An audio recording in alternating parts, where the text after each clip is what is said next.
Luke here, and it is time for your film of the week.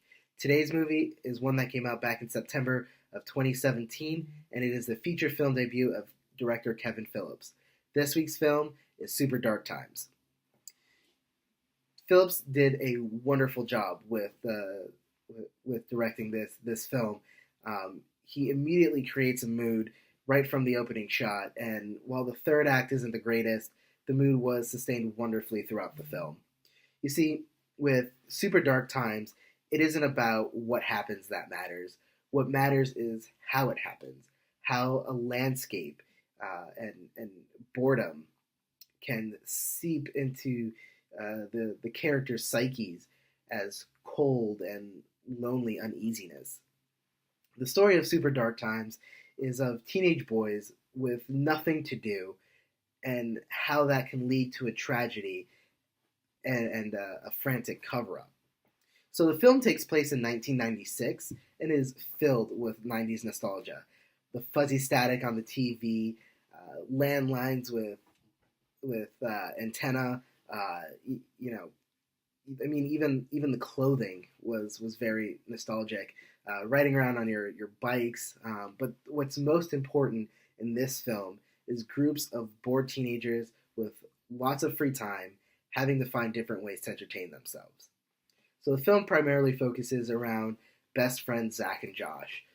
They hang out with two other boys, one from their high school and then the other one is from the middle school. And they wander around riding their bikes kind of aimlessly, hanging out at the convenience store. They just hang out with no real intent. They don't really do anything. So it's not like, again, it was 96, so kids didn't really, sit in front of the TV all day or play video games all day. So after the tragedy and the subsequent cover-up, what sets Super Dark Times apart from other films is the devotion to the emotional fallout of the events. And as the movie progresses, you see how this emotional turmoil affects Zach and how it affects Josh in completely different ways. Unfortunately, like I said earlier, the movie drops in its third act. It suddenly becomes more of a straight-ahead horror thriller, and it kind of leads to this inevitable, unnecessary film. Honestly, it didn't feel like they knew where else to go. They were kind of stuck, and they needed to get this film done.